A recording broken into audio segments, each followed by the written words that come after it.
कुछ दिनों से मुझे बहुत सारे कमेंट आ रहे थे। बहुत से मेरे भाई बहन ये पूछना चाहते हैं कि हमें मंत्रों का जाप कैसे करना चाहिए। कोई कहता है वाचिक जाप सही है, कोई कहता है उपांशु जाप सही है और कोई कहता है मानसिक जाप सही है।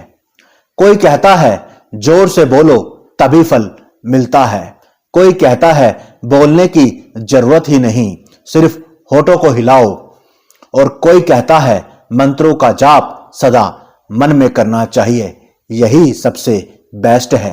तो हम करें तो क्या करें?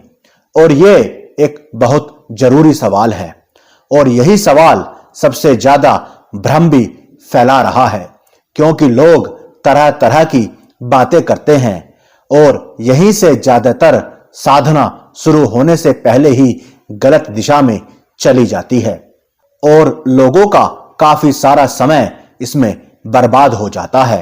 सारी मेहनत बेकार हो जाती है और उन्हें कुछ भी अनुभव नहीं होते और वो अपनी मर्जी से उल्टा सीधा जाप करते रहते हैं और जिसका उन्हें नुकसान भी उठाना पड़ता है। तो साथियों, आज की इस वीडियो को बहुत ध्यान से देखिएगा और समझिएगा। यह वीडियो देखने के बाद मेरी गारंटी है आपको समझ में आ जाएगा कि हमें कौन सा जाप करना चाहिए, कौन सा जाप हमारे लिए बेस्ट है। और वीडियो शुरू करने से पहले इस चैनल को सब्सक्राइब जरूर कर दें और इस वीडियो को एक लाइक जरूर कर दें और कमेंट में जय माता दी जरूर जरूर लिख दें। तो चलते हैं वीडियो की तरफ। साथियों, सबसे पहले एक बात को समझ लो, अच्छे से समझ लो। मंत्रों का जाप कोई मशीन की तरह दोहराना नहीं होता। मंत्र असल में ध्वनि नहीं, चेतना को साधने का साधन है। और समस्या यह है कि लोग साधना को ही लक्ष्य बना लेते हैं। कितने जाप हुए, कौन सा तरीका श्रेष्ठ है, किससे ज्यादा फल मिलेगा, कि यहीं से भ्रम पैदा होता है। वाचिक जाप हो, उपांशु जाप हो या मानसिक जाप हो, तीनों गलत नहीं हैं। गलत तब होते हैं जब उन्हें गलत अवस्था के मन पर थोप दिया जाता है। तो सबसे पहले वाचिक जाप को अच्छे से समझ लो। साथियों, वाचिक जाप वो होता है जिसमें मंत्र स्पष्ट रूप से बोला जाता है और यह तरीका उनके लिए है जो पहली बार साधना कर रहे हैं, जिनका मन बहुत चंचल है, जिनके भीतर विचारों का शोर बहुत ज्यादा रहता है। क्योंकि जब व्यक्ति मंत्र बोलता है तो उसकी आवाज उसके मन को पकड़ लेती है। मन इधर उधर भाग नहीं पाता क्योंकि शब्द उसे बांध लेते हैं। लेकिन यहां एक खतरा भी है।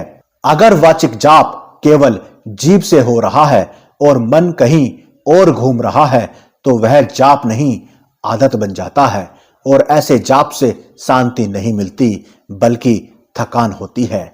इसीलिए वाचिक जाप तब तक सही है जब तक उसमें सजगता है। इसीलिए सोच समझकर और ध्यान से वाचिक जाप करें। अब बात करते हैं उपांशु जाप की।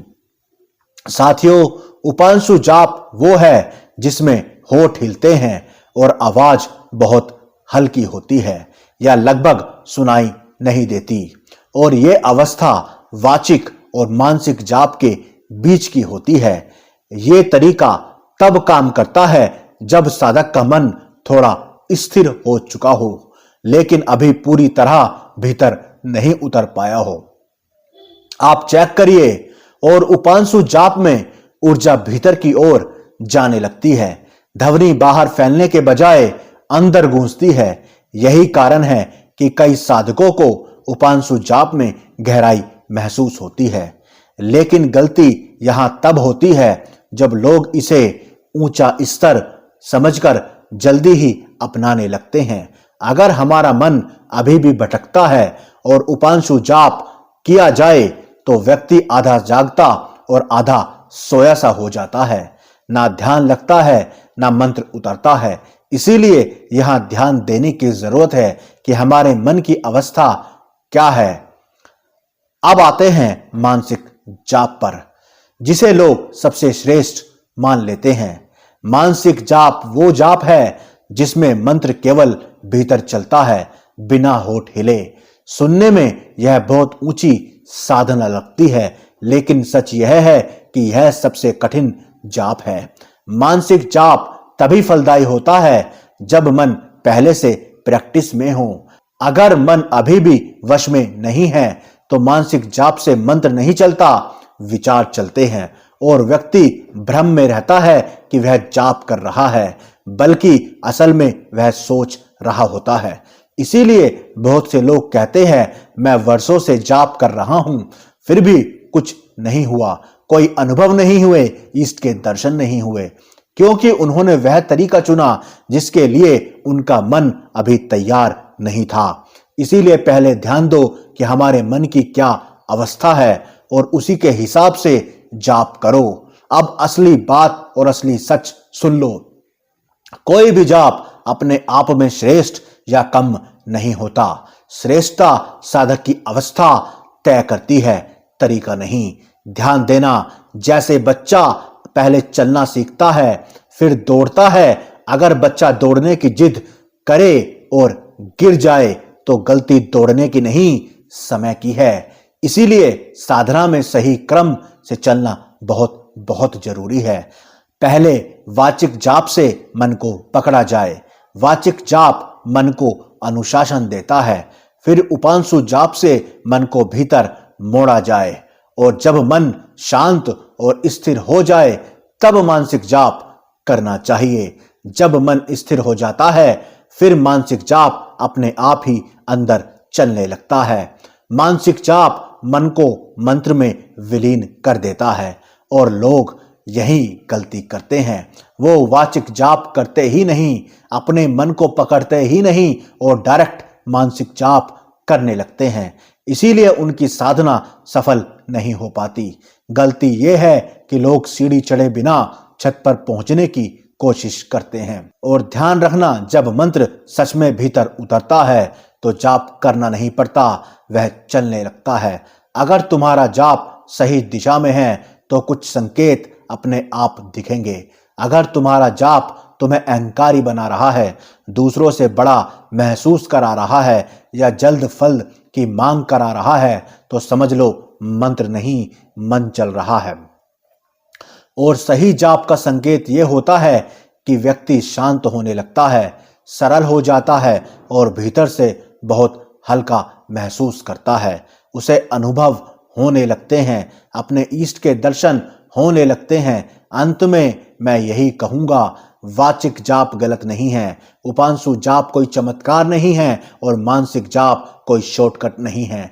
जो तरीका तुम्हें ज्यादा सजग, ज्यादा सच्चा और ज्यादा शांत बनाता है, वही जाप तुम्हारे लिए सही है। मंत्र भगवान को पाने का तरीका नहीं है, मंत्र खुद से मिलने का एक रास्ता है। अगर यह बात समझ में आ गई तो जाप अपने आप साधना बन जाएगा। आशा करता हूं ये वीडियो आपके काम आई होगी, अच्छी लगी होगी। अगर आपका कोई प्रश्न है तो आप मुझसे कमेंट करके पूछ सकते हैं, मैं उसका जवाब आपको जरूर दूंगा। कमेंट में जय माता दी जरूर लिखें और हर हर महादेव जरूर लिखें। जय माता दी, हर हर महादेव, जय माता दी।